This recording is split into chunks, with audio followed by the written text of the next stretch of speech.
అందుకని స్వామి నీకు ఏమిచ్చి రుణం తీర్చుకుంటాను? రామా నీకొక్క నమస్కారం, నేను నీ వాడనయ్యా అంటే చాలట, పొంగిపోతాట రామచంద్రమూర్తి.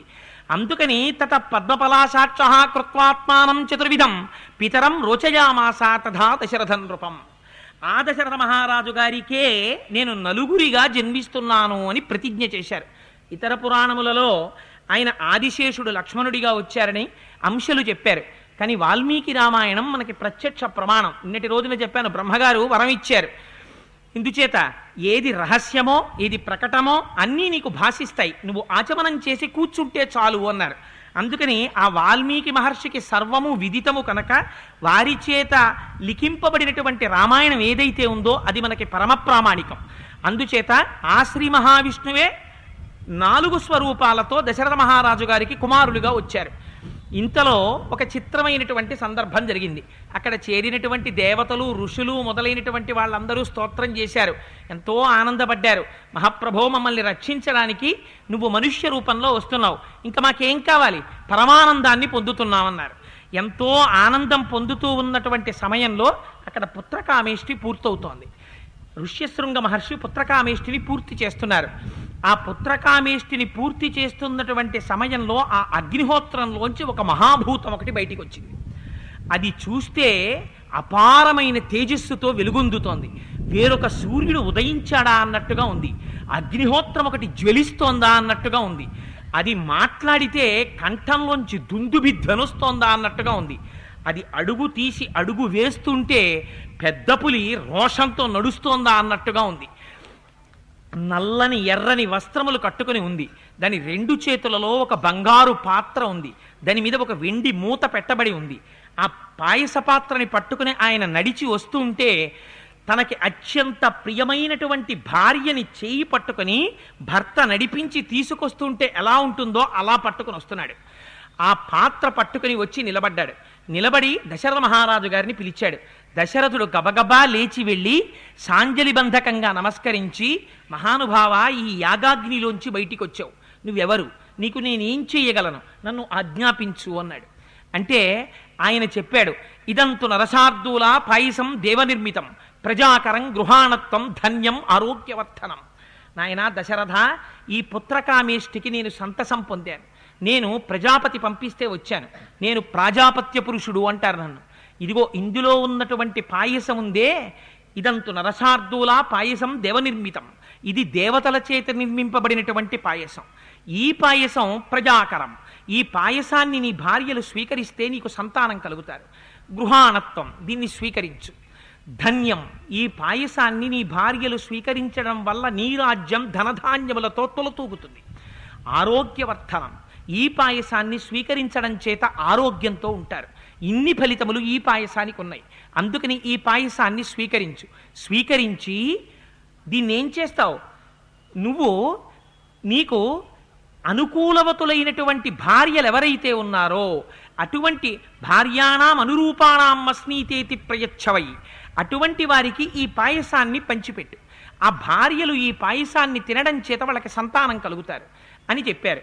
చెప్తే వెంటనే ఆ పాయస పాత్రని తీసుకుని పరమ సంతోషంతో, దరిద్రుడైనటువంటి వాడికి ధనం దొరికితే ఎలా ఉంటుందో, వానలనేటటువంటివి మరిచిపోయి కొన్ని సంవత్సరాలైపోయి దేశమంతా క్షామం వచ్చేసిన తరువాత వర్షం పడితే ఎలా ఉంటుందో అలా దశరథ మహారాజు గారి ముఖం ఆనందంతో నిండిపోయింది. 60,000 సంవత్సరాల వయస్సు, వంశం లేదు, పిల్లలు లేరు, ఎంత బెంగ పెట్టుకునున్నాడో. ఇన్నాళ్లకి తాను చేసినటువంటి యాగం ఫలించింది. ఋష్యశృంగ మహర్షి పడినటువంటి కష్టం ఫలించింది. వశిష్ఠ మహర్షి పడినటువంటి కష్టం ఫలించింది. ఇంతమంది చేసినటువంటి ఆశీర్వచనం ఫలించింది. అందుకని ఆ పాయస పాత్రని తీసుకున్నారు. భార్యాణామనురూపాణం అస్నీతేతి ప్రయచ్చవై అని కదా, నీకు అనుకూలవతులైనటువంటి భార్యలకి ఈ పాయసాన్ని పంచిపెట్టమన్నారు. అంతఃపురంలోకి వెళ్ళారు. తన భార్యల్ని పిలిచారు. కౌసల్య, సుమిత్ర, కైకేయి ముగ్గురిని పిలిచారు. పిలిచి కౌసల్యాయై నరపతి పాయసార్థం దదౌ తదా అర్ధాదర్ధం దదౌ చాపి సుమిత్రాయై నరాధిపః కైకేయీ చావశిష్టార్థం దదౌ పుత్రార్థ కారణాత్ ప్రదదౌ చావశిష్టార్థం పాయసస్యామృతోపమ అనుచింత సుమిత్రాయై పునరేవ మహీపతి ఏవం తాసం దదౌ రాజా భార్యాణం పాయసం పృథక్ అన్నారు. కౌసల్యాయై నరపతి పాయసార్థం దదౌతదా. అక్కడికి వెళ్ళిన తర్వాత ఆ పాయసంలో సగభాగాన్ని తీసి కౌసల్యకిచ్చారు. ఎందుకని? ఆ దశరథ మహారాజు గారు ఎంతటి ధర్మాత్ముడో చూడండి. పట్టమహిషి కౌసల్య, అందుకని కౌసల్యకి ఆ పాయసంలో సగభాగం ఇచ్చారు. సగభాగం ఇస్తే విష్ణువులో సగభాగం వస్తుందని కాదు దాని అర్థం. విష్ణువు ముక్కలు ముక్కలుగా వచ్చేటటువంటి స్వరూపం కాదది. దానికి ఇతర ఫలితాలు ఉన్నాయి. ధన్యం ఆరోగ్యవర్ధనం, తనతో కలిసి పట్టమహిషి పీటల మీద కూర్చుంటుంది. రాజు ఎంతటి గొప్పవాడో పట్టమహిషి అంత గొప్పది. అందుకని పట్టమహిషి నుంచి కూడా రాజ్యానికి కావలసినటువంటి రక్షణ ప్రసరించాలి. అందుకని ఆ పాయసంలో సగభాగాన్ని పట్టమహిషి కనుక కౌసల్యాదేవికి ఇచ్చారు. ఇచ్చిన తరువాత అర్ధాదద్ధౌ దదౌ చాపి సుమిత్రాయై నరాధిప. రెండవ భార్య సుమిత్ర ఉంది. ఆ మిగిలినటువంటి అర్ధభాగం ఉంది. పాయసంలో సగం కౌసల్యకి ఇచ్చేశారు. సగం ఉంది కదా, ఆ సగంలో మళ్ళీ సగం చేశారు. అంటే పావు వంతు ఉంది. ఆ పావు వంతు సుమిత్రకి ఇచ్చారు. ఇచ్చిన తర్వాత ఇప్పుడు ఎంత మిగిలింది? ఇంకొక పావు వంతు మిగిలింది. ఈ పావు వంతు కైకేయికి ఇచ్చేశారనుకోండి, సుమిత్రని కైకమ్మని ఒక కాట కట్టేసినట్టు అయిపోతుంది. మరి సుమిత్ర కన్నా కైకమ్మ చిన్నది. అందుకని కైకమ్మ కన్నా ముందు సుమిత్రని వివాహం చేసుకున్నారు, తనకి బిడ్డలు పుట్టలేదని. దశరథ మహారాజు గారు పరమధర్మాత్ముడు. దశరథ మహారాజు గారు ఒళ్ళు కొవ్వి అన్ని పెళ్లిళ్ళు చేసుకోలేదు. కౌసల్యాదేవిని వివాహం చేసుకున్న తర్వాత కూడా తనకి వంశము నిలబడలేదు కనుక, వంశము నిలబడకపోతే సింహాసనం ఖాళీగా ఉండిపోతుంది కనుక, తన వంశము తనతో అంతరించిపోకూడదు కనుక, తనకి కొడుకులు పుట్టడం కోసమని సుమిత్రని స్వీకరించారు. ఆ సుమిత్ర వల్ల కూడా సంతానం కలగలేదు, కైకేయిని స్వీకరించారు. ఇప్పుడు సంతానం కలగడానికి మార్గం ఏర్పడింది. ముగ్గురికి పాయసాన్ని పంచారు. కానీ పంచేటప్పుడు కౌసల్య పెద్ద భార్య కనుక అర్ధభాగం ఇచ్చారు. సుమిత్ర కైకేయులకి సగం సగం చేసి సుమిత్రకి పావు వంతు ఇచ్చారు. కానీ కైకమ్మకి కూడా పావు వంతు ఎలా ఇస్తారు? అందుకని మళ్ళీ కైకమ్మకి ఇయ్యవలసినటువంటి పావు వంతుని మళ్ళీ సగం సగం చేశారు. మళ్ళీ 8వ వంతు తీసి సుమిత్రకి ఇచ్చారు. 8వ వంతు తీసి కైకమ్మకి ఇచ్చారు. అందుకని సుమిత్రకి 2 భాగములు అందాయి. 4వ వంతు ఒకసారి అందింది, 8వ వంతు ఒకసారి అందింది. అంటే 3/8వ వంతు కైకమ్మకి అందింది. అందులో 1/2 వంతు కౌసల్యాదేవికి అందింది, 1/8వ వంతు కైకమ్మకి అందింది. ఈ మూడింటికి ఎల్సిఎం కట్టండి, మళ్ళీ ఒకటి వచ్చేస్తుంది కదా మ్యాథమెటిక్స్లో కడితే. అందుకని ఆ పాయస పాత్రని ఆ విధంగా విభాగం చేశారు. విభాగం చేసి ముగ్గురికి పంపించారు. అందుకని అనుచించి సుమిత్రాయై పునరేవ మహీపతి ఏవం తాసం దదౌ రాజా భార్యాణం పాయసం పృథక్. అందుకని సుమిత్రకి 2 మాటలు ఇచ్చారు. ఇచ్చిన తరువాత భార్యలకి పాయస పంపకం అయిపోయింది. అయిపోయిన తరువాత దశరథ మహారాజు గారు యాగం అయిపోయింది కదా, పాయసం వచ్చేసింది కదా, భార్యలకు ఇచ్చేశాం కదా, వచ్చిన వాళ్ళు పోకుండా ఏం చేస్తారులే అని పడుకోలేదు. మహానుభావుడు వచ్చినటువంటి రాజులందరి దగ్గరికి వెళ్ళి ఆ వచ్చిన వాళ్ళందరికీ అతిథి సత్కారం చేశారు, బహుమానాలు ఇచ్చారు. రాజులందరూ ప్రీతి చెందిన హృదయంతో దశరథ మహారాజు గారికి వంశం నిలబడుతోంది, బిడ్డలు పుడుతున్నారు అన్న ఆనందంతో వాళ్ళందరూ తిరిగి వెళ్ళిపోయారు. ఆ తరువాత ఋష్యశృంగ మహర్షి దగ్గరికి వెళ్ళారు. వారిని యథోచితంగా సత్కరించారు. వారికి సాష్టాంగదండ ప్రణామం చేశారు. ఋష్యశృంగ మహర్షికి మీరేమి ఇవ్వగలరు? వారు ఎక్కడికొస్తే అక్కడ సమస్త ఐశ్వర్యాన్ని ఆయన కటాక్షించగలడు ఆయన తపస్సుతో. అందుకని ఏమిస్తాం? గురువులకి ఇయ్యవలసినది వారు కనపడితే 2 చేతులు కలిపి నమస్కారం చేయడం. అందుకని ఋష్యశృంగ మహర్షికి నమస్కారం చేశారు, యథోచితంగా సత్కరించారు. వారిని శాంతని తిరిగి అంగరాజ్యానికి పంపించేశారు. పంపించేశారంటే ఏం బలవంతంగా మీరు బయలుదేరతారా అని అడగలేదు. వారు బయలుదేరుతున్నప్పుడు సత్కరించారు. ఆ తరువాత వశిష్ఠాది బ్రహ్మవేత్తలందరినీ సత్కరించారు, బ్రాహ్మణుల్ని సత్కరించారు, చాతుర్వర్ణముల వారిని సత్కరించారు, జానపదుల్ని సత్కరించారు. అందరూ పరమ సంతోషాన్ని పొంది వచ్చిన వారందరూ వారి వారి ప్రదేశములకు క్షేమంగా చేరుకున్నారు. ఇప్పుడు దశరథ మహారాజు గారు ఎంత సంతోషంగా ఉన్నాడోట. ఎందుకని? ఆ తేజస్సు వృద్ధి పొందుతోంది. ఆ కొంతకాలం అయిన తరువాత దశరథ మహారాజు గారిలో ఉండేటటువంటి తేజస్సు భార్యలలోకి ప్రవేశించి వారు ముగ్గురు గర్భవతులయ్యారు. ఇన్నాళ్లకి భార్యలు గర్భవతులయ్యారు. వారు ఒకందుకు సంతోషించారట. ఎందుకు? ఎప్పుడో రావలసిన గర్భం ఇప్పుడు వచ్చిందని సంతోషించారట. రాజుగారు ఒకందుకు సంతోషించారట, ఇంత యాగం చేస్తే నా వంశం నిలబడుతోంది, అమ్మయ్యా పోనీలే 3 భార్యలుంటేయే 3 భార్యలకి కడుపు నిండిపోయేటట్టుగా 3 బిడ్డలు పుడతారని ఆయన అనుకున్నారు. కానీ ఋష్యశృంగ మహర్షి ఆశీర్వచనం జ్ఞాపకం ఉంది, 4 పిల్లలు పుడతారని. అందుకని ఎంత ఆనందంగానో దశరథుడు ఉన్నాడు. సంతోషంగా ఉంటే కాలం గడవడానికి ఏముందండి, దుఃఖంగా ఉంటే కాలం గడవదు, కానీ సంతోషంగా ఉంటే రోజులు గిర్రిని తిరిగిపోతాయి. ఏమిటంటే అప్పుడే మార్చి వచ్చేసిందా అంటాం. అందుకని గబగబా సమయం తిరిగిపోయింది, 6 ఋతువులు తిరిగిపోయాయి. తతశ్చ ద్వాదశే మాసే చైత్రే నవమికే తిథౌ నక్షత్రే దితిదైవచ్చే స్వోచ్ఛ సంస్థేషు పంచషు గృహేషు కర్కటే లగ్నే వక్పతాం ఇందునా సహా ప్రోజ్యమాని జగన్నాథం సర్వలోక నమస్కృతం. 12 నెలలు గర్భవాసం చేసి తతశ్చ ద్వాదశే మాసే చైత్రే నవమికే తిథౌ నక్షత్రే దితిదైవత్యే సోచ్ఛ సంస్థేషు పంచషు గృహేషు కర్కటే లగ్నే వక్పతాం బిందునా సహా ప్రోజ్యమానే జగన్నాథం సర్వలోక నమస్కృతం. జగన్నాథుడైనటువంటి వాడెవడున్నాడో, సర్వలోకముల చేత నమస్కరింపబడేటటువంటి వాడెవడున్నాడో, సర్వకాలములయందు ఈ సమస్త బ్రహ్మాండములను రక్షించేటటువంటి వాడెవరున్నాడో, పరమ దయాళువైన వాడెవరున్నాడో, ఎవడు కరుణకి సముద్రము వంటి వాడో అటువంటి వాడు కౌసల్యాగర్భములోంచి చైత్రమాసంలో నవమి తిథి నాడు అదితి, కశ్యప ప్రజాపతి యొక్క మొదటి భార్య అదితి, అదితి 2 చూడదు, ఎప్పుడు బ్రహ్మాన్ని చూస్తుంటుంది. అదితి అధిదేవతగా కలిగినటువంటి నక్షత్రమైనటువంటి పుష్యమీ నక్షత్రంలో నవమి తిథి నాడు కర్కాటక లగ్నంలో 5 గ్రహములు. ఏవే గ్రహములు? గురుడు, శుక్రుడు, సూర్యుడు, శని, కుజుడు. ఈ 5గురు ఉచ్చస్థానంలో ఉండగా అభిజిత్ లగ్నంలో రామచంద్రమూర్తి జన్మించారు. ఎంత సంతోషపడిపోయాడో మహానుభావుడు. దశరథ మహారాజు గారు పండగ చేసేసుకున్నాడు. ఈలోగా మళ్ళీ వార్త వచ్చింది. అదే సమయంలో ఆ కైకమ్మ తల్లికి భరతుడు జన్మించాడు. ఆయన పుష్యమీ నక్షత్రంలో మీన లగ్నంలో ఆయన కూడా భరతుడు కైకమ్మకి ఒక్క కుమారుడు, ఆయన జన్మించాడు. రామచంద్రమూర్తి తర్వాత 2వ వాడిగా ఈయన జన్మించారు. ఎందుకని? మరునాడు ఉదయం భరతుడు జన్మించాడు.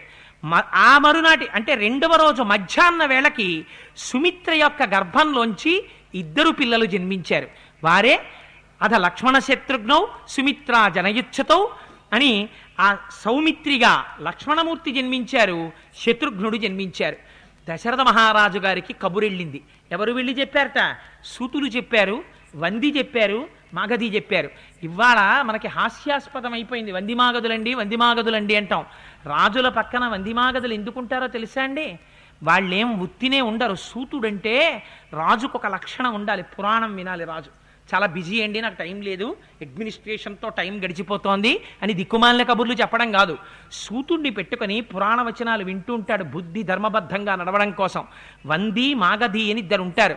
వంది అంటే ఎప్పుడైనా రాజు పొరపాటు చేస్తే దానివల్ల రాజు యొక్క ముందు పరిపాలించినటువంటి వంశంలోని రాజులకి కళంకం వస్తుందనుకుంటే రాజా నువ్వు తప్పు చేస్తున్నావని చెప్పకుండా రాజు యొక్క వంశంలో ముందు పుట్టినటువంటి రాజుల్ని స్తోత్రం చేస్తాడు. అయ్యయ్యో అటువంటి మహానుభావులు మా వంశంలో పుట్టారు, నా వల్ల పొరపాటు జరిగిపోతోందని రాజు గుర్తెరుగుతాడు. రాజు పూర్వ రాజులకి పొరపాటు జరగకపోయినా తన వల్ల పొరపాటు జరుగుతుంటే మాగధీ స్తోత్రం చేస్తాడు. రాజా నువ్వు ఇంతటి వాడివి, ఇంత వైభవం ఉన్నవాడివి, ఇంత ధర్మాత్ముడవు, ఇటువంటి పనులు చేసిన వాడివి అని ఆగిపోతాడు. అంటే రాజా ఈ పని నువ్వు చెయ్యకూడనిది అని రాజు తన తప్పు దిద్దుకుంటాడు. అందుకని రాజుకి పక్కన వందిమాగదులు ఉంటారు, అంతేకాని అదే పనిగా స్తోత్రం చేయడానికి వాళ్ళు ఉంటారని కాదు దాని ఉద్దేశం. మనకి తెలియక ఇవాళ రోజున అన్ని హాస్యాస్పదమైనటువంటి స్థితిలోకి తెచ్చుకున్నాం మనం. అందుకని ఈ మాట విన్నట్ట 4 కుమారులు జన్మించారని వినగానే ఎంత పొంగిపోయాడో దశరథ మహారాజు గారు. ఆనందపడిపోయాట. వచ్చిన వాళ్ళందరికీ కానుకలు ఇచ్చేశాడు, బ్రాహ్మణులకి భూరి సంతర్పణలు చేసేశాడు. ఇంకసలు కోసల రాజ్యంలో ఒళ్ళు తెలియలేదు ప్రజలకి. మహారాజు యాగం చేశాడు. మహారాజుకి ఇన్నాళ్ళు కొడుకులు లేరు, 4 కుమారులు జన్మించారు, 3 భార్యలకి జన్మించారు. కరువు తీరిపోయింది మా రాజుగారికి అని చెప్పి పతాకాలు ఎగరేశారట. ఎక్కడ చూసినా కళాబి జల్లారట, ధూపాలు వేశారట, నాట్యాలు చేశారట, రంగస్థలాల మీద ప్రదర్శనలు ఇచ్చారట, స్తోత్రాలు చేశారట, దేవాలయాల్లో ఎక్కడ చూసినా పెద్ద పెద్ద పూజలు చేశారట, సహస్ర కలశాభిషేకాలు చేశారట. ఆనందంతో పౌరులందరూ సంతోషపడిపోయారట. ఇది ఒక రాజు పరిపాలించవలసినటువంటి విధానం. అంతగా ఆ రోజున కోసల దేశంలో అందరూ ఆనందపడిపోతున్నారు. అదే సమయంలో బ్రహ్మగారు సభ తీర్చారు. సభ తీర్చి దేవతలందరినీ పిలిచారు. అబ్బాయి మహానుభావుడు శ్రీ మహావిష్ణువు లోకములను రక్షించడం కోసమని పుట్టవలసినటువంటి అవసరం లేనివాడు 12 నెలలు కౌసల్యా గర్భవాసం చేసి రామచంద్రమూర్తిగా అవతరించారు. అదే శ్రీ మహావిష్ణువు సుమిత్రా గర్భంలోంచి లక్ష్మణుడిగా శత్రుఘ్నుడిగా అవతరించాడు. అదే శ్రీ మహావిష్ణువు భరతుడిగా కైకమ్మ గర్భంలోంచి అవతరించాడు. ఇప్పుడు ఈ రామ లక్ష్మణ భరత శత్రుఘ్నులు రావణ వధ అనేటటువంటి మహోత్కృష్టమైన కార్యం మీద బయలుదేరవలసినటువంటి సమయం ఆసన్నమవుతోంది. రాముడికి బాసటగా నిలవడం కోసమని దేవతలందరూ తమ తమ అంశలతో భూమి మీద జన్మించండి, కానీ మీరు జన్మించడానికి దేవతల యొక్క భార్యల యందు సంతానం వారికి కలగదు. ఎందుకని? వాళ్ళకి శాపం ఉంది. పార్వతీదేవి శపించింది, మీ భార్యలకి ఇంకా సంతానం కలగదు. ఎక్కడొస్తుంది? మనకి రేపో ఎల్లుండో ఎప్పుడో కుమార సంభవం వస్తుంది. కుమార సంభవంలో ఎందుకు పార్వతీదేవి ఆ శాపం ఇచ్చిందో ఆ విషయాల్ని స్కందోత్పత్తిలో చెప్తాను. అందుకని పార్వతీదేవి శాపం ఉంది కనుక మీ భార్యల యందు మీకు సంతానం కలగరు. అందుకని మీరేం చేస్తారు? అప్సరుస్సు చ ముఖ్యాసు గంధర్వాణాం తనూషు చ సృజద్ధం హరిరూపేణ పుత్రాంస్తుల్య పరాక్రమాన్. అందుకని మీరు మీతో సమానమైనటువంటి పరాక్రమం కలిగినటువంటి వారు, మీతో సమానమైనటువంటి కాంతి కలిగినటువంటి వారు, మీతో సమానమైనటువంటి తేజస్సు కలిగినటువంటి వారిని వానర రూపాల్లో అప్సరసలయందు, గంధర్వ స్త్రీలయందు, ఆ తరువాత కిన్నెర స్త్రీలయందు, కింపురుష స్త్రీలయందు జన్మించేటట్టుగా మీ మీ తేజస్సుల్ని నిక్షిప్తం చెయ్యండి అన్నారు. అంటే ఆయా అంశలతో వానరులుగా రావాలి, గోపుచ్చములుగా రావాలి, లాంగూలములుగా రావాలి, అంటే భల్లూకములుగా రావాలి, కోతులుగా రావాలి, కొండముచ్చులుగా రావాలి. ఎందుకు ఈ ముగ్గురిగా రావాలి? ఏం వేరొక రకంగా రాకూడదా అంటే నందీశ్వరుడి శాపం ఉంది. నందీశ్వరుణ్ణి చూసి కోతిముఖం వాడా అన్నాడు. నోరుంది కదా అని కొవ్వి వదరితే ఇల్లు కాలిపోయేటప్పుడు అనుభవానికి వచ్చినప్పుడు ఇవన్నీ బాధ పెడతాయి. అన్నిటికన్నా అదుపులో ఉంచుకోవలసింది నోరు. ఆనాడు అన్నాడు నందీశ్వరుణ్ణి అండం చులకనగా అన్నాడు. అందుకని ఇప్పుడు బ్రహ్మగారు చెప్పారు, మీ అందరూ కోతులు కొండముచ్చులుగా పుట్టిబడి కొంప తీసేయండ్రా అన్నారు. అందుకని దేవతలందరూ పరమ సంతోషపడిపోయారు. మా స్వామి రామచంద్రమూర్తిగా వచ్చారు, ఎంత అదృష్టం. ఆయన ఎక్కడో స్వర్గలోకంలో ఉన్నప్పుడు నేను ఈ మాట ఎందుకన్నానంటే రామాయణంలో ఎక్కడా కూడా శ్రీ మహావిష్ణువు వైకుంఠంలో ఉంటారని వాల్మీకి మహర్షి వాడలేదు, స్వర్గలోకంలో ఉంటారని వాడారు. అందుకని నేను రామాయణం చెప్పేటప్పుడు మాత్రం వైకుంఠవాసి శ్రీమన్నారాయణుడిని నేను అన్నాం. వాల్మీకి మహర్షి అలా అన్నారు కాబట్టి నేను కూడా స్వర్గలోకంలో ఉంటారు శ్రీ మహావిష్ణువు అని అంటాను. అందుకని ఆయన ఎక్కడో ఆలోకంలో ఉన్నప్పుడు మనందరం కలిసి తిరగలేము. కానీ ఇవాళ ఆయన రామచంద్రమూర్తిగా వస్తున్నారు, భూమి మీద నడయాడతారు, మనందరి సహాయం తీసుకుంటారట. కోతులుగా పుడితేనే మనందరం రామసైన్యం అవుతాం, మనందరం రామకార్యం మీద పెడతాం, రాముడు మన ఆదేశిస్తాడు, మనందరం రాముడి శత్రువుల్ని నిర్జిస్తాం, యుద్ధం చేస్తాం, రామకార్యంలో అవసరమైతే ప్రాణాలు పణంగా పెట్టేస్తాం. ఎంతమందికి దొరుకుతుంది అదృష్టం? రండి రండి పొడదాం అనుకున్నారట. అనగానే బ్రహ్మగారు అన్నారు, చెప్పినవాడు కాదురా, ముందు చెప్పినవాడు తాను చేసి చూపించాలి. అందుకని నేను కూడా ముందే సృష్టించాను. ఎవరిని సృష్టించానో తెలుసా? ఒకనాడు నాకు ఈ సృష్టి అంతా చేస్తుండగా అకస్మాత్తుగా ఆవలింత వచ్చింది. ఆవలింత వస్తూ నాలోంచి, నా చేజస్సులోంచి, ఆ ఆవలింతలో నా నోట్లోంచి గభాలనోడు ఊడి కింద పడ్డాడు. వాడే భల్లూక స్వరూపుడైన జాంబవంతుడు. అందుకే పెద్దరికం బ్రహ్మగారిది పెద్దరికం, జాంబవంతుడిది పెద్దరికం.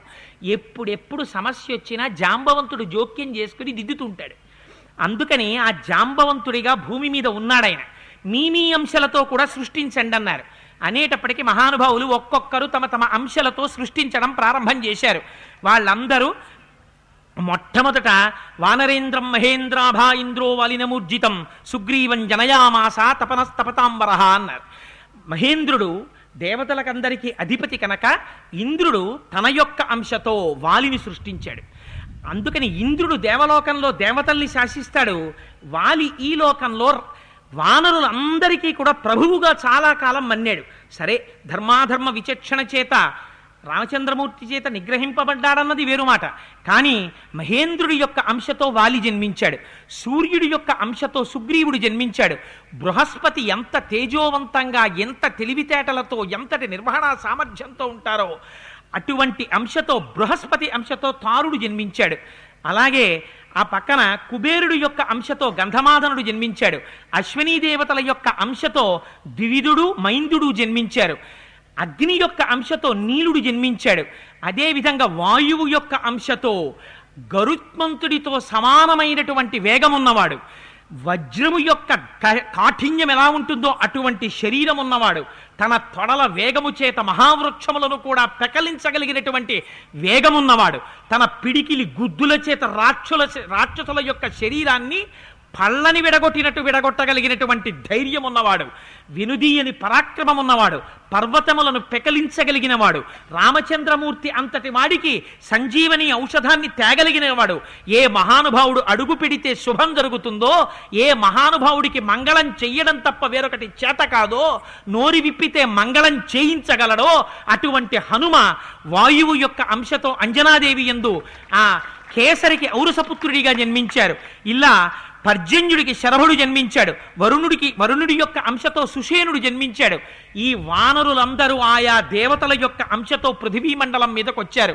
ఇది చూశారట. దేవతల యొక్క అంశలతో వస్తుంటే ఋషులందరూ చూశారట. ఒరే రామకార్యం చూడరా, మా తండ్రి శ్రీ మహావిష్ణువు రాముడిగా వచ్చాడు, లక్ష్మణుడిగా వచ్చాడు, భరతుడిగా వచ్చాడు, శత్రుఘ్నుడిగా వచ్చాడు. దేవతలందరూ తమ తమ అంశలతో వానరుల్ని సృష్టించారు, గోలాంగూలములను సృష్టించారు, గోపృచ్ఛములను సృష్టించారు. మేము సృష్టించకపోతే ఎలా అనుకున్నారట. ఋషులంతటి వారు కూడా తమ తమ తేజస్సుల్ని కూడా అప్సరసల యందు ప్రవేశపెట్టారట. ప్రవేశపెట్టి వారు కూడా వానరుల్ని సృష్టించారట. కొన్ని కోట్ల కోట్ల కోట్ల వానరములు సృష్టింపబడ్డాయి. వీరందరికీ రామసమాగమం కలగాలి ఇంకా భవిష్యత్తులో. అందుకని అక్కడేమో రామచంద్రమూర్తి జన్మించారు. 11వ రోజు దాటిపోయిన తరువాత వారికి అశౌచము తీరిపోయింది, జాతాశౌచం. నామకరణం జరగాలి. ఇంకా ఆనందమే ఆనందం దశరథ మహారాజు గారిది. జాతకర్మ చేశారు, ఆ తర్వాత అన్నప్రాశన చేశారు, ఉపనయనం చేశారు. యథాప్రకారం జరగవలసినటువంటి క్రతువులు జరుగుతున్నాయి. పాపం ఆ ఇంటి పౌరోహిత్యం ఒప్పుకుని ఎప్పటి నుంచి ఉన్నాడో మహానుభావుడు వశిష్ఠుడు. ఎందుకు? ఆ పుట్టే పరబ్రహ్మానికి పేరు పెట్టే అదృష్టం తనకి కలగాలని. అందుకని నమ్ముకుని కూర్చున్నాడు. మరి పేరు పెట్టద్దు, కౌసల్యాదేవి కుమారుణ్ణి తీసుకొచ్చి పేరు పెట్టమన్నారు. పేరు పెట్టమంటే ఎంత పొంగిపోయాడోట ఆయన. ఆయన అన్నాడు, రమంతే సర్వే జనాః గుణై అస్మిన్ నైతి రామః. సర్వజనులు ఆయన గుణములను చూసి అబ్బా ఏమి రాముడు, ఏమి రాముడు, ఏమి రాముడు అని తలుచుకు తలుచుకు తలుచుకు తలుచుకు ఎవరిని తలుచుకుని పొంగిపోతారో అటువంటి స్వరూపం ఉన్నవాడు. రమయతి ఇతి రామః. అందరూ ఇలా కనపడితే చాలు పొంగిపోయేటట్టు చేసేస్తాడు. నోరు విప్పి మాట్లాడా ఆనందపడిపోతారు. ఆయన ఇలా కనపడ్డాడా సంతోషపడిపోతారు. స్వరూపము చేత, మాట చేత, పరాక్రమము చేత, వీర్యము చేత ఇంత గొప్పవాడు కనుక ఆయనకి రామా అని పేరు పెడుతున్నాను. సౌమిత్రి సుమిత్రా కుమారుడై జన్మించినటువంటి వాడున్నాడే ఆయన లక్ష్మీ అన్య అస్థీతి లక్ష్మణ. ఆయన అపారమైనటువంటి లక్ష్మి సంపన్నుడు. ఏమిటైనకున్న లక్ష్మి? తన శరీరాన్ని కూడా అవసరమైతే పణంగా పెట్టేస్తాడు రామసేవ కోసం. రాముని యొక్క వైభవం కన్నా, రాముని యొక్క కీర్తి కన్నా తనకేం అక్కర్లేదు. 14 సంవత్సరములు అరణ్యవాసం చెయ్యవలసినటువంటి రామచంద్రమూర్తి ఇల్లాలైన సీతమ్మ తల్లి కట్టిన పట్టుపుట్టం కట్టకుండా కట్టుకుంటే ఎన్ని పట్టుపుట్టములు కట్టుకోవాలో, ఎన్ని నగలు పెట్టుకోవాలో అన్నింటిని మూటలకెత్తి సిద్ధం చేయిస్తే కావిడిగా మోసినటువంటి మహాత్ముడు మహానుభావుడు లక్ష్మణమూర్తి.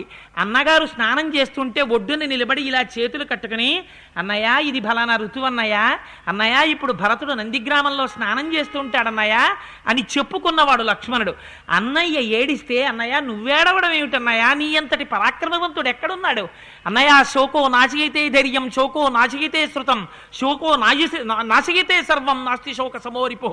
అన్నయ్య నువ్వేడవడం ఏమిటి, ఏడవకు ఏడవకు అని ఓదార్చినవాడు లక్ష్మణుడు. అందుకని ఆయన చెయ్యనటువంటి సేవ లేదు. ఎంత సేవ చేసినా అన్నయ్య ఇంకా నాకేమైనా చెప్తే బాగుండని పొంగిపోయాడు తప్ప ఎన్నడూ నేను ఇంత చేశాను అన్నయ్యకి, అన్నయ్య నాకు ఇది చెయ్యలేదు అని అనడం తెలియనటువంటి వాడు లక్ష్మణుడు. ఇది లక్ష్మీ కైంకర్యం అంటే. అబ్బా శనివారం వచ్చిందండి, 1.5 గంట పూజ చేశాను, మోకాళ్ళు పట్టేశాయన్న వాడిదా పూజ?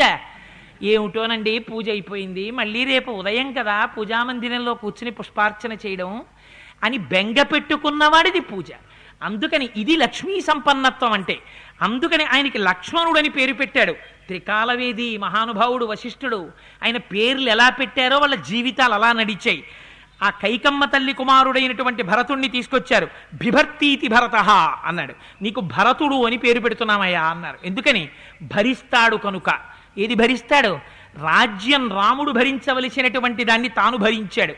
కాదు కాదు, భరతుడు నిందలు భరించాడండి. నిజంగా కన్నులంబట అయోధ్యకాండ చదువుతుంటే ఏడుపొచ్చి స్వామి నీకు ఇన్ని నిందలా, ఎంత అమాయకుడవయ్యా, నిన్నింత నింద చేసిందా ప్రపంచమని మన ఉత్తరీయం పట్టి కళ్ళొత్తుకుని ఆ భరతుడి క్యారెక్టర్ చదువుతుంటే ఏడుపొచ్చి, అలవాట్లేని ఏడుపేమో, ఆ ఏడవడం చేత తలకాయ నిప్పెట్టి మళ్ళీ కాసేపు ఆగి రామాయణం చదువుదామని ఆ పుస్తకంలో తాడలా పెట్టేసి ఆ భరతుణ్ణే తలుచుకుంటూ కాసేపు బాల్కనీలో తిరుగుతాం. అంత భరించగలిగిన శక్తివాడు కనుక ఆయనకి భరతుడు అని పేరు పెట్టారు. శత్రున్ హంతీతి ఇది శత్రుఘ్న. ఈయన శత్రువుల్ని సంహరిస్తాడు కాబట్టి శత్రుఘ్నుడు అన్నారు. ఏమిటి ఆయన సంహరించిన శత్రుఘ్నుడు? శత్రుఘ్నుడు సంహరించినటువంటి శత్రువులు లవణాసురుణ్ణి సంహరించడం కాదు, అంతఃశత్రువుల్ని సంహరించాడు. భగవంతుడి పాదాలు అందరూ పట్టుకుంటారు, కానీ భగవంతుడి పాదములు పట్టుకున్నటువంటి భరతుని యొక్క పాదములు పట్టుకున్నవాడు శత్రుఘ్నుడు. దీని భాగవతుల పాదములు పట్టుకున్నవాడు కాదు. కాదు, అంతఃపురంలో ఉన్నా అలాగే ఉన్నాడు. ఆయన పొందిన సుఖమేం లేదు. అరణ్యానికి వెళ్ళినా ఆయన పొందినటువంటి బాధ ఏం లేదు. ఎప్పుడు ఆయన మనస్సులో ఎవరి సేవ చేసుకుంటాడు? రామసేవ భరతుడు చేసుకుంటాడు, భరతుడి సేవ శత్రుఘ్నుడు చేసుకుంటాడు. భరతుడికి సేవ చెయ్యడం తప్ప ఇంకొకటి ఆయనకి తెలియదు. అందుకే అయోధ్యకాండ ప్రారంభిస్తూనే ఓ మాట అంటారు, గచ్చతామాతుల కులం భరతేన తదానగ శత్రుఘ్నో నిత్యశత్రుఘ్నో నీత ప్రీత పురస్కృత. భరతుడు ఎక్కడుంటే అక్కడికి వెళ్ళిపోతాడంతే. అందుకని పెద్దవాడికి రాముడు అని పేరు పెట్టారు. ఆయనని చూస్తే చాలు లోకమంతా ఆనందిస్తుంది. కాదుట, రా అంటే అగ్నిబీజం, మా అంటే అమృత బీజం.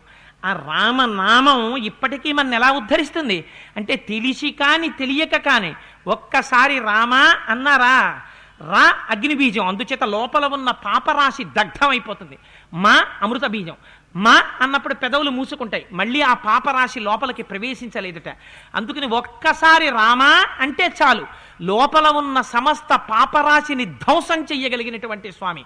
కాదుట, రా అన్నది ఓం నమో నారాయణాయ అనబడేటటువంటి అష్టాక్షరీ మహామంత్రంలో ఉన్న ప్రధానమైన బీజాక్షరం.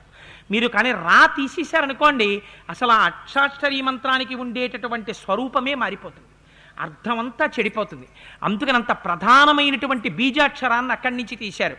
పంచాక్షరీ మహామంత్రంలోంచి మా తీశారు. మా తీసేసి పంచాక్షరిని పలికారనుకోండి, దాని యొక్క అర్థమే మారిపోతుంది. అందుకని రెండే అద్భుతమైన బీజాక్షరాలు. పంచాక్షరిలోంచి మా తీశారు, అష్టాక్షరిలోంచి రా తీశారు. శివుడు కేశవుడని రెండూ లేవు, ఉన్నదొక్కటే పరబ్రహ్మస్వరూపం. దాన్ని నువ్వు ఎలా చూస్తే అలా కనపడుతుంది. యద్భావం తద్భవతి. అది ఆ పరబ్రహ్మం భూమి మీద నడిచొస్తే అది రామపరబ్రహ్మం అయింది. అందుకే పూర్వం రామబ్రహ్మం అని పేర్లు పెట్టుకునేవారు. అందుకని అటువంటి రామబ్రహ్మమై నడిచొస్తోంది అని శివకేశవ అభేదతత్వంగా రామా అని పేరుంచారట. కాదుట, రాముడంటే నిరతిశయ ఆనంద స్వరూపుడు. తన స్వస్వరూపము ఎన్నడూ చెడదు. నవమి నాడు పుట్టాడు. 9 అంకెని మీరు ఎంత పెట్టి హెచ్చవేయండి, 9 ఒకట్ల 9, 9 2 18, 8 1 9, 9 3 27, 7 2 9, 9 4 36, 3 6 9, 9 5 45, 4 5 9. లెక్కలు బాగానే గుర్తున్నాయి నాకు. అందుకని ఎంత పెట్టి హెచ్చవేసినా మళ్ళీ 9 అయిపోతూ ఉంటుంది. ఎన్ని కష్టాలు రానివ్వండి, తన ధర్మాన్ని మాత్రం విస్మరించడు. మనుష్యుడిగా తాను ప్రవర్తించవలసినటువంటి ప్రవర్తనలో వైక్లభ్యము రానటువంటి స్థితిలో నిలబడతాడు. అలా నిలబడగలిగినటువంటి మహాపురుషుడు కనుక నవమి నాడు జన్మించారు. అందుకని ఆయనకి రామా అన్న నామం ఉంచారు. అందుచేత రామా అంటే చాల్ట. ఎంత గొప్ప తృప్తి కలుగుతుందో రామనామం గురించి ఒక మాట చెప్తారు. 4 దొంగలు అరణ్యంలో ప్రవేశించారు. ప్రవేశించి వాళ్ళందరూ అనుకున్నారు, వనీచ రామ వసుచ అహ రామ నభయం నదంత రామ నభయం స్మరామ అన్నారు. క్రియాపదంగా వాడారు రామ అన్న మాటని. వనీచ రామ, మనం ఈ అరణ్యంలో తిరుగుదాం. ఏం చేస్తాం? వనీచ రామ వసుచ అహ రామ, మనం ఇక్కడ కనపడినటువంటి బాటసారుల్ని దోచుకుందాం. నదంత రామ, ఆ తర్వాత నదిని దాటి వెళ్ళిపోదాం. నభయం స్మరామ, మనం భయం అన్న మాట ఎత్తద్దన్నారు అని ఈ 4 దొంగలు కూడా బాటసారుల్ని దోచుకుని నదిని దాటుతున్నారు. వెనక నుంచి రాజభటులు చూశారు, బాణాలు ప్రయోగం చేశారు. వాళ్ళు చిట్ట శరీరాలు పడిపోయే ముందు మాట్లాడుకున్న మాటలలో వాళ్ళు కావాలని మాట్లాడినా, తెలిసి మాట్లాడినా, తెలియక మాట్లాడినా చివర రామ రామ రామ అని రామ అన్న అక్షరాలు ఉన్నాయి. దాని చేత వీపులో బాణాలు గుచ్చుకుని పడిపోయారు, ప్రాణములు విడిచిపెట్టారు. కానీ చివర రామా అన్న మాట తెలిసి కాని తెలియక కాని అన్నారు కనుక వారి 4కి మోక్షం ఇచ్చారు. అంత గొప్ప నామం రామనామం. రామా రామ. మీరు కావాలంటే ఒకసారి ప్రయోగం చేసి చూడండి, ఏమీ అక్కర్లేదు. అందుకే పెద్దలు ఒక అద్భుతమైన మాట చెప్పేశారు. శ్రీరామ నీ నామం ఎంత రుచిరా, ఎంత రుచి ఎంత రుచి ఎంత రుచిరా అని. పాలు మీగడల కన్నా పంచదార తేనెల కన్నా శ్రీరామ నీ నామం ఎంత రుచిరా. పాపం వాళ్ళు ఇంకేం చెప్తారు రుచి అంటే. అందుకని రామ నీ నామం ఎంత రుచయ్యా, పాలు మీగడ కన్నా రుచయ్యా, పంచదార తేనెల కన్నా రుచయ్యా. అబ్బా ఎంత రుచి ఎంత రుచి ఎంత రుచిరా అన్నారు. నిజంగా రుచి అంటే ఏమంటే రామనామం కాగితం మీద తీసి నోట్లో వేసుకుంటే అలా ఉంటుందా అని కాదు దాని అర్థం. అంటే అది చెప్తున్న కొద్దీ ఎన్ని మాటలు రామ రామ రామ రామ అనండి మీరు. అందుకే మహానుభావుడు గాంధీజీ ఎప్పుడు నోరు విప్పినా ఆ గాంధీ గారికి ఆ రామనామమే. అందుకే అంత ఉపాసన చేశారు కాబట్టే రామనామాన్ని ఎదురుగుండా ఒక వ్యక్తి నిలబడి తుపాకీతో గుండెల్లోకి కాల్చేస్తుంటే హే రామ్ హే రామ్ అంటూ ఒరిగిపోయారు. మన జాతిపిత నాలుక మించి చిట్ట చివర వచ్చినటువంటి మాట రామనామం. అటువంటి రామనామాన్ని ఉపాసన చేసిన మహాపురుషుడు కాబట్టే 100 సంవత్సరములు ఈ దేశాన్ని పరిపాలించినటువంటి రవి అస్తమించని బ్రిటిష్ సామ్రాజ్యపు కోరలలో చిక్కి దాస్య శృంఖలములలో చిక్కిపోయిన భరతమాతని విడిపించగలిగినటువంటి తపశ్శక్తి మహానుభావుడికి వచ్చింది. రామనామోపాసనం ఎంత గొప్పదో చెప్పడానికి గాంధీ గారు ఒక్కరు చాలా ఉదాహరణ. దీన్ని ఎంత ఉపాసన చేశాడో హే రామ్ అంటూ పడిపోయాడు మహానుభావుడు. అందుచేత వారు జాతిపిత అయ్యారు. సరే, అందుచేత రామనామానికి ఉన్నటువంటి గొప్పతనం అటువంటిది. దాన్ని ఇచ్చినటువంటి మహానుభావుడు వశిష్ఠ మహర్షి. మనము పెట్టుకుంటాం పేర్లు, దిక్కుమాలిన పేర్లు ఎందుకు పెట్టుకుంటామో తెలియదు. ఆ పేరు పలికితేనే మహాపాపం. ఆ పేరు ఎందుకు పెట్టావయా వాడికి తెలియదు. ఏదో పేరు కృత్య అని పెట్టుకుంటాడు, ఎందుకంటే వాడికి అందంగా ఉంది అదేదో పలకడానికి. కృత్య అని పేరు పెట్టుకోవడం ఏమిట్రా? రాను రాను సంస్కృతి ఎక్కడికి వెళ్ళిపోతుందంటే రాక్షసి అని ఒకటి పెట్టుకుంటాడు. ఎందుకంటే వాడికి రాక్షసి అంటే ఏమిటో వాడికి తెలియదు. చాలా అందంగా ఉంది ఆ పేరు, అందుకని వాడికి రాక్షసి. ఒక్కొక్కళ్ళ పేర్లు పెట్టుకోవడం చాలా గొప్ప పెట్టుకుంటారు. కానీ వటపత్రశాయి అని ఒకరు పెట్టుకున్నారు. వటపత్రశాయి ఎంత గొప్ప పేరు. కానీ వాళ్ళ ఇంటికి నేను ఒకసారి పెడితే ఉరే ఉట్టి ఉట్టి అని పిలుస్తున్నారు. ఉట్టి ఏమిటిరా? ఉట్టి అంటే అదో రాయిట్టి కొడతారు దాన్ని ఎప్పుడప్పుడు. ఉట్టి ఏమిటి అసలు? ఆ బాబు పేరే ఉట్టే అండి అన్నాను. అంటే బాబు పేరు ఉట్టి కదా, వాడు ఉట్టేడు అయిపోతాడు, ఎందుకు పనికిరాని వాడిగా. అందుకని ఉట్టి ఏమిటండి అంటే వాడి పేరు వటపత్రశాయి అండి. మరి వటపత్రశాయి అయితే ఉట్టి ఏమిటి? వాళ్ళు పెట్టారు వటపత్రశాయి, అందుకని ఉట్టి. తండ్రి గారి పేరులోంచో అక్షరం, తల్లి గారి పేరులోంచో అక్షరం, ఇష్టదైవంలోంచో అక్షరం, భయంతో పక్కనున్న దేవుళ్ళలోంచో అక్షరం, వీడి ఇంట్లో ఉన్న వాళ్ళలోంచో అక్షరం. ఈ 4 అక్షరాలు కలిపితే ఓ అర్థం లేని పదం. ఆ అర్థం లేని పదం కొడుక్కి పేరు. పిలిచి వీడేం పొందుతాడు, పిలిపించుకుని వాడేం పొందుతాడు. ఆ పేరు పెట్టుకోవడం వెనకాతల ఎంత అందం ఉండాలో, ఎంత గొప్పతనం ఉండాలో, పెద్దల్ని ఎందుకు సంప్రదించాలో లేక లేక నాకు పుట్టారు పిల్లలు, నేను కౌసల్య సుమిత్ర కైకేయి కూర్చుని నిర్ణయించుకుని చెప్తాం పేర్లు, అవు నువ్వు పెట్టు అనలేదు వశిష్ఠ మహర్షిని. వశిష్ఠ మహానుభావ నువ్వు పెట్టవయ్యా అన్నారు. పేరు పెట్టుకునేటప్పుడు పెద్దల దగ్గరికి వెళ్ళాయా మా వంశం నిలబడిందండి, కుమారుడు జన్మించాడు, పెద్దలు మీరు అనుగ్రహించండి, ఏ పేరు పెట్టుకోమంటారు? మా వంశం, మా కుటుంబం, మా సంప్రదాయం, మా కులదైవం మీకు తెలుసు, అందుకని ఏ పేరు పెట్టుకోమంటారో మీరు ఆజ్ఞాపించండి, ఆ పేరు పెట్టుకుని తరిస్తామని అడగాలి. అంతేగాని నీ నోటికొచ్చిన పేర్లు పెట్టుకుంటే లేనిపోని ఇబ్బందులన్నీ వస్తాయి. రామాయణం మనకి నేర్పింది. రామాయణం ఏదో ఎప్పుడో జరిగిపోయిన కథగా వినడానికి కాదు, మన నిత్య జీవితాన్ని సంస్కరించుకోవడానికి రామాయణం. అందుచేత అలా జ్యేష్ఠం రామం మహాత్మానం అని ఆ జ్యేష్ఠుడైనటువంటి వాడికి రాముడు అని పేరు పెట్టారు. అధలక్ష్మణ శత్రుఘ్నౌ సుమిత్రా జనయుచ్ఛతో భరతం కైకేయీసుతం. ఆ భరతుడికి భరతుడు అని పేరు పెట్టారు. ఆ 4 కుమారులు కూడా పరిఢవిల్లుతున్నారు. ఎంతో సంతోషంగా కాలం గడిచిపోతోంది. వాళ్ళు పెరిగి పెద్దవాళ్ళు అవుతూ ఉంటే దశరథ మహారాజు గారు ఉన్నట్ట దేవతల చేత కొలవబడుతున్నటువంటి ఇంద్రుడు ఎలా ఉన్నాడో అలా ఉన్నట్ట. అంత సంతోషపడిపోతున్నట్ట 4 పిల్లల్ని చూసుకుని. అందులోనూ దశరథ మహారాజు గారికి అందరికన్నా ఎవరంటే ఇష్టమో తెలుసా అండి? పతాకం లాంటి వాట రామచంద్రమూర్తి అంటే. వాల్మీకి మహర్షి వేసినటువంటి మాటలు ఎంత గొప్పగా ఉంటాయో చూడండి. పతాకము అంటాం. పతాకం ఎంత ఉంటుంది? ఇంత గుడ్డముక్కు ఉంటుంది. అయితే మన భారతదేశపు సార్వభౌమాధికారము, సమగ్రత, స్వేచ్ఛ, స్వాతంత్రము ఎక్కడుంటాయి? ఇవన్నీ కలిపి మన జాతీయ పతాకంలో ఉంటాయి. ప్రతి దేవాలయానికి ధ్వజం ఉంటుంది. ధ్వజం ఎందుకుంటుంది? ఇక్కడ పరమాత్మ ఉన్నారు అని గుర్తు చెప్పడానికి. ఉత్సవం జరిగిందనుకోండి, ముందు ఏం చేస్తాం? ధ్వజారోహణం చేస్తాం. ఏదైనా జరగకూడనిది జరిగిందనుకోండి ఏం చేస్తాం? ధ్వజాన్ని అవరోహణం చేస్తాం, కిందకి దింపేస్తాం. అందుకని పతాకం అనేటటువంటిది మన ఇంట్లో ఉన్నటువంటి శుభాశుభములకు, సుఖదుఖములకు, ప్రతిష్టకు, సార్వభౌమాధికారమునకు, స్వేచ్ఛకు, సమగ్రతకు, అన్నిటికీ కూడా అది నిశ్చయ భావంతో సూచిస్తుంది. తనకి నలుగురు కుమారులున్నా నలుగురు తనకి కనుచూపు లాంటి వారైనా రాముడంటే మాత్రం పతాకాన్ని చూసినట్టు చూసేవట. ఎందుకని? సర్వే వేదవిదాశూరాః సర్వే సర్వే జ్ఞానోపసంపన్నాః సర్వే లోకహితే రతాః అంటారు వాల్మీకి మహర్షి. సర్వే వేదవిదాశూరాః, నలుగురు కుమారులు కూడా అన్ని వేదములను నేర్చుకున్నారు, అన్ని విద్యలను నేర్చుకున్నారు, ధనుర్విద్య నేర్చుకున్నారు.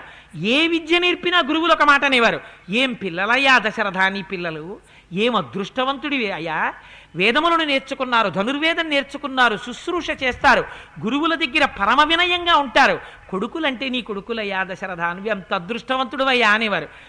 ఇంత గొప్పవాళ్ళైనా వాళ్ళ దగ్గరున్న గొప్పతనం ఏమిటో తెలిసాటండి. సర్వే వేద విదాశూరాః సర్వే లోకహితే రతాః సర్వే జ్ఞానోపసంపన్నాః సర్వే సమన్వితా గుణైః. ఇంత జ్ఞానమున్నా ఇన్ని గుణాలున్నా వాళ్ళు ఎప్పుడూ కోరుకున్నదేమిటి? సర్వే లోకహితే రతాః, లోకము యొక్క హితాన్ని కోరుకున్నారట. అందుచేతనే అందరికన్నా ప్రమాదకరమైన వ్యక్తి ఎవరో తెలుసా అండి ప్రపంచంలో? జ్ఞానం ఉన్నవాడు. అందుకే చంద్రశేఖర పరమాచార్య ఒక మాట చెప్తుండేవారు, బ్రాహ్మణుడు సమాజంలో నడువవలసిన రీతిలో నడవకపోతే సమాజం భ్రష్టమైపోతుందనేవారు. ఎందుకని? ఆదర్శంగా పెట్టుకుంటుంది బ్రాహ్మణుడి సమాజం. అందుచేత జ్ఞానం ఉన్నవాడు ఎవరైతే ఉంటాడో, జ్ఞానకలునిలోని శారదయువోలే అంటారు పోతన గారు. తనకి అపారమైన జ్ఞానం ఉంది, ఆ జ్ఞానంతో ఈ లోకాన్ని రక్షించడానికి కావలసిన దాన్ని సృష్టించాడనుకోండి, వాడు చిరస్థాయిగా నిలబడిపోతాడు. అదే జ్ఞానంతో ఈ లోకాన్నంతటినీ కూడా నాశనం చెయ్యగలిగిన దాన్ని సృష్టించాడనుకోండి, ఆ ప్రమాదం ఎప్పుడెప్పుడు జరిగినా దానికి బాధ్యత వాడే వహించవలసి ఉంటుంది. అందుకని అంత జ్ఞానులైన రామలక్ష్మణ భరత శత్రుఘ్నులకున్న గొప్పతనం, వాళ్ళు ఎల్లకాలముల యందు సర్వే లోకహితే రతాః, లోకము యొక్క హితాన్ని కోరుకున్నారట. ఇంత గొప్పవారైనా రామలక్ష్మణ భరత శత్రుఘ్నులకున్న లక్షణం ఎప్పుడూ పితృసేవ చెయ్యాలని కోరిక.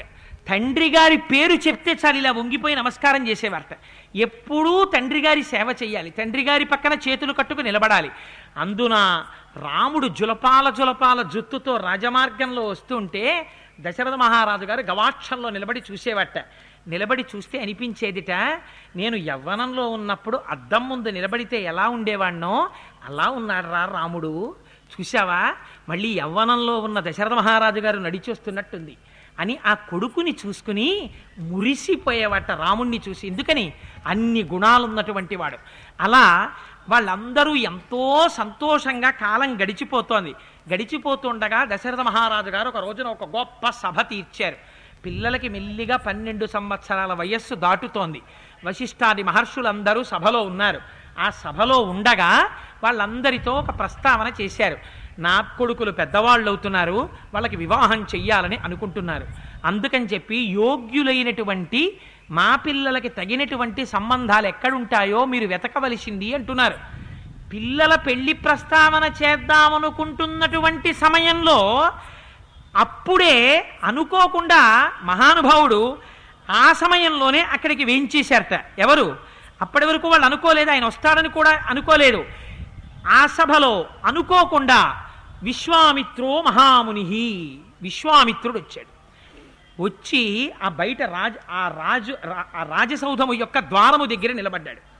నిలబడి ఒక్కసారి కబురు చేశాడు. అక్కడ ఉన్న ద్వారపాలకులతో చెప్పాడు, కౌశిక వంశములో జన్మించిన వాడు గాధిసుతుడు విశ్వామిత్రుడు వచ్చాడని మీ ప్రభువుకి చెప్పండి అన్నాడు. ఈ చివరి మాట విన్నారా? ఆ ద్వారం దగ్గర ఉన్న వాళ్ళు విశ్వామిత్రుడు వచ్చాడని. అప్పటి వరకు విశ్వామిత్రుడు శాపాలు ఇవ్వడానికి ప్రసిద్ధుడు. అందుకని విశ్వామిత్రుడన్న మాట వినబడగానే పరిగెత్తారు వాళ్ళు. పరిగెత్తుకుంటూ సౌధంలో ఉన్నటువంటి దశరథ మహారాజు గారికి చెప్పారు. చెప్పి, అయ్యా మహానుభావుడు విశ్వామిత్రుడు వచ్చాడయ్యా అని చెప్పారు. ఉన్నవాడు ఉన్నట్టు సింహాసనం మించి లేచిపోయాడు. లేచిపోయి గబగబా వశిష్ఠాది మహర్షులతో కలిసి ఎదురొచ్చాడు. ఎదురొచ్చి అర్ఘ్యం ఇచ్చాడు, పాద్యం ఇచ్చాడు, స్వాగతం చెప్పాడు, లోపలికి తీసుకెళ్ళాడు, కూర్చోపెట్టాడు. ఒక అద్భుతమైన మాట చెప్పాడు. ఇవాళ నేను ఒక పుణ్యక్షేత్రంలో ఉన్నానన్న భావన కలుగుతోందన్నాడు. ఎందుకని? మహానుభావుడివి విశ్వామిత్ర, నువ్వు వచ్చావు. మొన్నటి వరకు నువ్వు రాజర్షివి, ఇప్పుడో నువ్వు బ్రహ్మర్షివి. ఇవాళ మా అదృష్టం కొద్దీ నువ్వు వేయించేశావు. నిన్ను చూడడం చేత నాకు సమస్త కార్యములు సిద్ధించినంత ఆనందాన్ని పొందుతున్నాను. నువ్వు ఊరకరావు, నువ్వు మహానుభావుడివి. నువ్వు నన్ను అడగడం కాదు, నువ్వు యాచించడం కాదు, నువ్వు నన్ను ఆజ్ఞాపించు. నువ్వు ఏ కోరుకుంటున్నావో నన్ను అడుగు. అడిగితే కంచతే పరమం కామం కరోమి కిమిహర్షిత పాత్ర భూమోసి మే బ్రహ్మన్ ముష్ణా ప్రాప్తోసి కౌశిక అని, నీకేం కావాలో కౌశిక, ఓ విశ్వామిత్ర నువ్వు నన్ను అడుగు. ఎందుకని?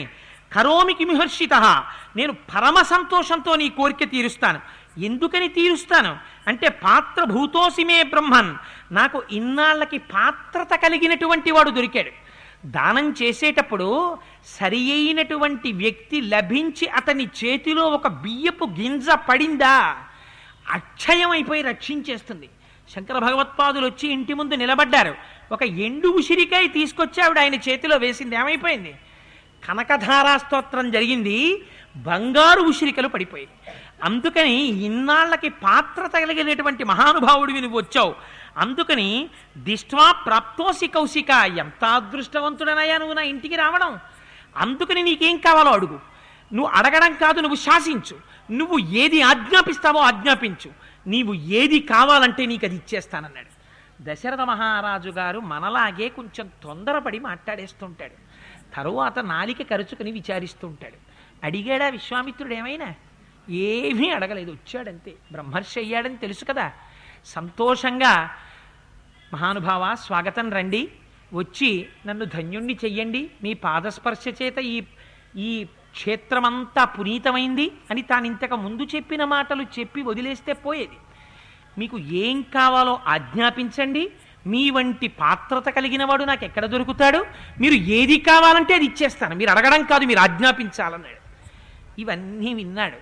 విన్న తర్వాత విశ్వామిత్రుడు అన్నాడు, ఏమి ధార్మికుడవయ్యా విశ్వామిత్ర, నువ్వు ఏ వంశంలో పుట్టావో అటువంటి ఇక్ష్వాకు వంశంలో పుట్టినవాడు మాట్లాడవలసిన రీతిలో మాట్లాడావు. నీకు సామంతరాజులందరూ లొంగి ఉన్నారా? చెయ్యవలసినటువంటి ధార్మికమైన కార్యక్రమాలన్నీ నిర్వహిస్తున్నావా? దాన ధర్మాది కార్యక్రమములను చూస్తున్నావా? మంత్రులందరూ నిన్ను సక్రమంగా సాచివ్యం చేస్తున్నారా? అయితే నువ్వు అడగమన్నావు కనుక ఒక్క మాట అడుగుతున్నాను, ఈ కోరిక నాది తీర్చవయ్యా అన్నాడు. అయ్య బాబోయ్, మీరు కోరిక తీర్చమండం ఏమిటండి, మీరు ఆ మాట అనకండి, మీరు ఆజ్ఞాపించండి చేసేస్తానన్నాడు. ఇంత మాట అన్నావు కదా, ఒక్క మాట అడుగుతున్నాను. స్వపుత్రం రాజశార్దూలా రామం సత్యపరాక్రమం కకపక్షధరం శూరం జ్యేష్టం మే దతుమర్హసి.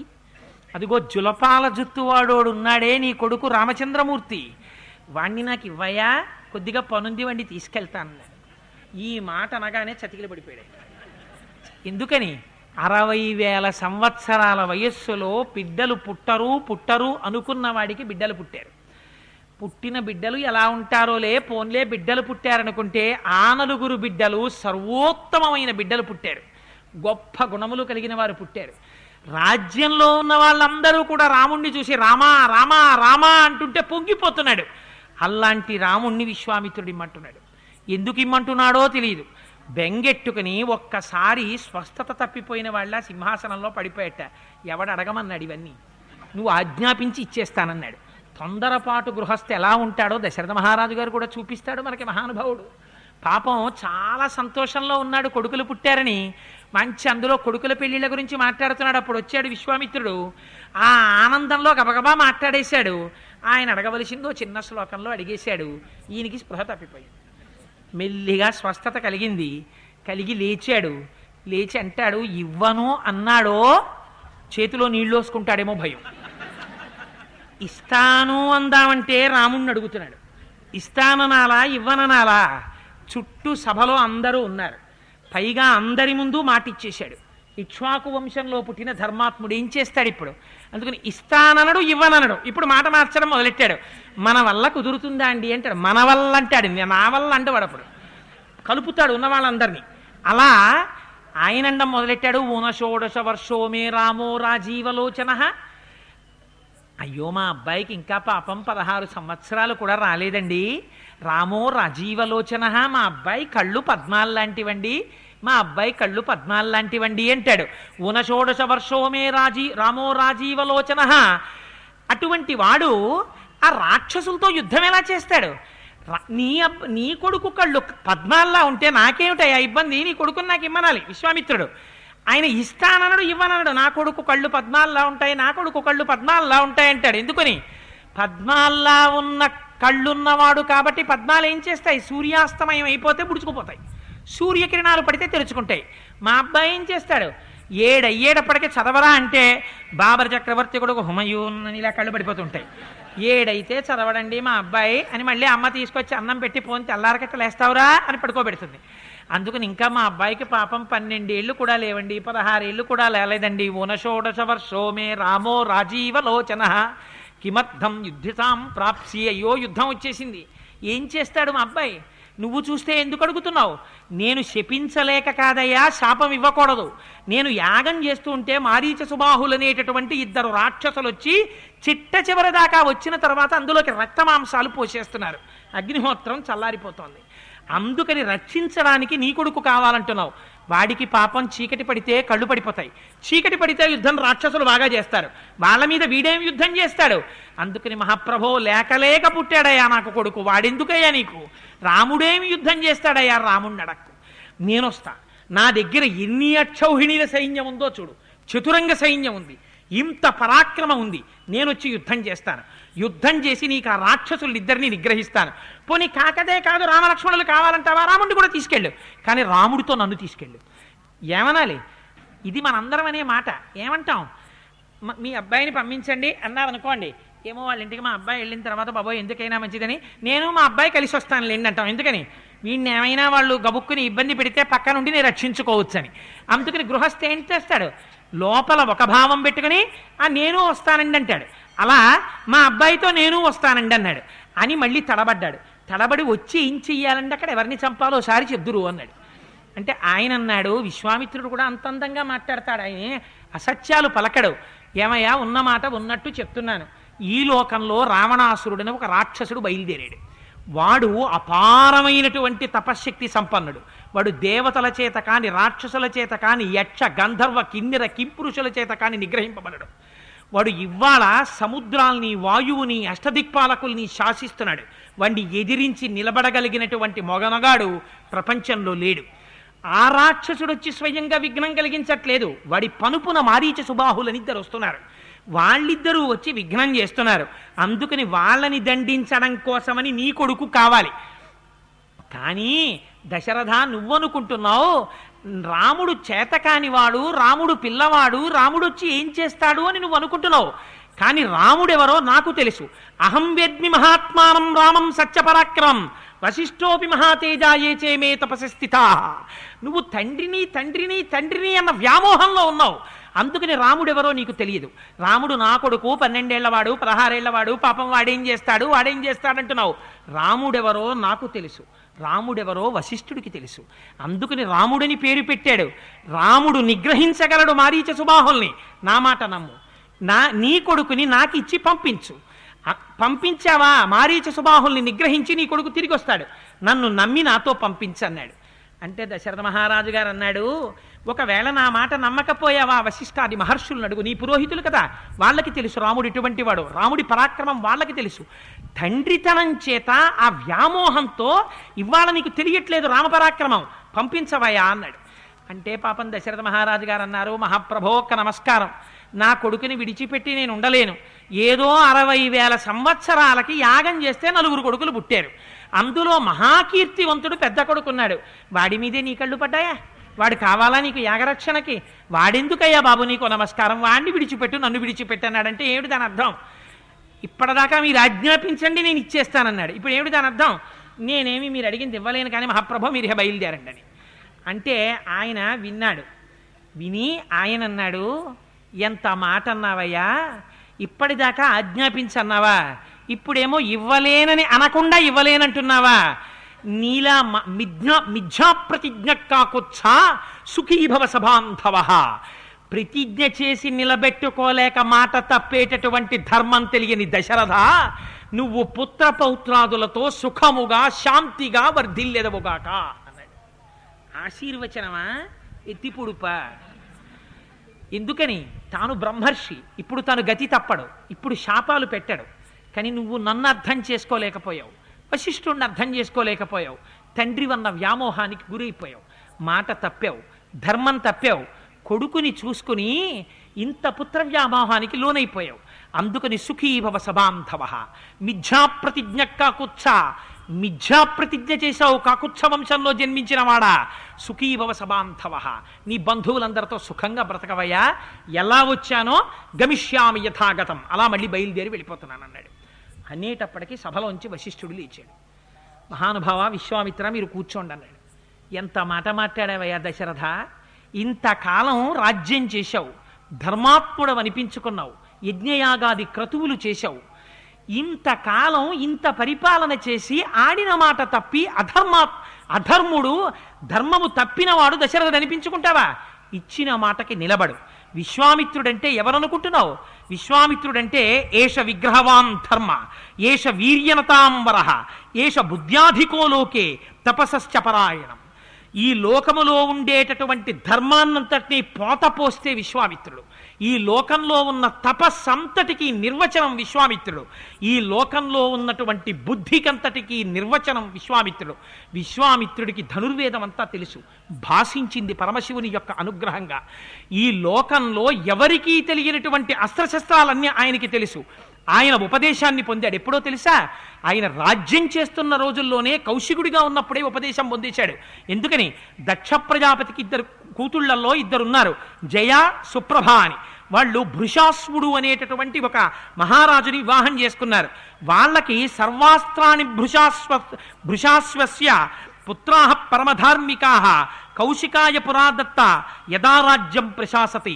కౌశికుడిగా రాజ్యం చేస్తున్నప్పుడే దక్ష ప్రజాపతి కుమార్తెలైనటువంటి జయ సుప్రభ అనేటటువంటి ఇద్దరిని వివాహం చేసుకున్నటువంటి భృశాస్వుడికి ఈ ఇద్దరు భార్యలు ఒక్కొక్కరు 50 అస్త్రాల్ని కుమారులుగా ఇచ్చారు.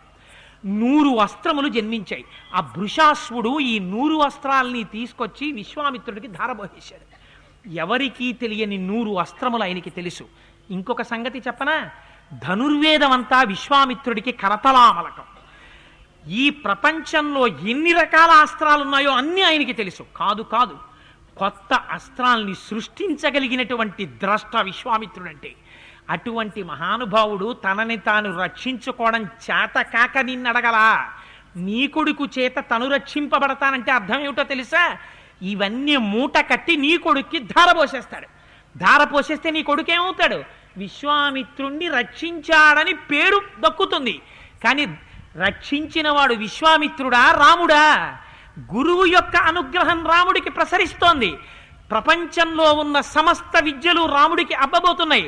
మోకాలొడ్డుతావేమయ్యా దశరథ, సంతోషంగా పంపించవయ్యా కొడుకుని అన్నాడు. ఈ మాట చెప్పేటప్పటికి లేచేట సింహాసనం నుంచి. లేచి గబగబా లోపలికి వెళ్ళాడు. మనం ఎలా ప్రవర్తిస్తామో పాపం దశరథ మహారాజు గారు అలాగే ప్రవర్తిస్తాడు. ఆయన నేను తప్పు పట్టక్కర్లేదు. లోపలికెళ్ళి కౌసల్య ఎంత అదృష్టమో చూశావా, విశ్వామిత్రుడు తీసుకెడుతున్నాడు మన బిడ్డన్ని, తీసుకురా రాముడిని అన్నాడు. రాముడు వేటకెళ్ళినా లక్ష్మణుడు వెనకాల వెళ్ళిపోతాడు ధనుర్ధారి. అందుకని రాముడి వెంట లక్ష్మణుడు బయలుదేరాడు. ఇద్దరూ కలిసి గబగబా బయటికి వచ్చారట. స్వస్తివాచకం చేసింది కౌసల్యాదేవి. పిల్లల్ని బయటికి పంపించేటప్పుడు, ఊరు పంపించేటప్పుడు ఎలా ప్రవర్తించాలో నేర్పింది మనకి రామాయణం. ఒరే నువ్వు వెళ్ళరా అని ఇక్కడ కూర్చుని రిమోట్లో నొక్కుంటూ టీవీ చూడడం కాదు. తండ్రి లేచి ఆ కొడుకు తండ్రి పాదాలకి నమస్కారం చేస్తుంటే, నాయనా శివో రక్షతు, నువ్వు వెళ్ళినటువంటి పని సక్రమంగా జరిగి ఆనందంతో తిరిగిరా అని చెప్పి స్వస్తివాచకం చేసి భగవంతుడికి నమస్కారం చేసి, వీడికి సర్వకాలముల యందు శ్రేయస్సు కలగాలని తల్లిదండ్రులు కోరుకోవాలి. సభలోకి వచ్చాడు. వశిష్ఠాది పురోహితులందరూ లేచి అభిమంత్రించి ప్రోక్షణ చేశారు. రాక్షసుల మీద యుద్ధానికి ఎడుతున్నాడు. ఆ పిల్లవాడికి సమస్త రక్షణలు కలగాలని, ఎందుకంత కలగాలని కోరుకున్నారు? గుణముల చేత వశం చేసుకున్నాడు. గురువుల్ని అంతగా సేవించాడు మహానుభావుడు. ఆ సభలోకి వచ్చిన తరువాత అప్పుడు సపుత్రమూర్ధ్యుపాఘ్రాయ రాజా దశరథ ప్రియం దదౌ కుశికపుత్రాయ సప్రీతేనంతరాత్మన.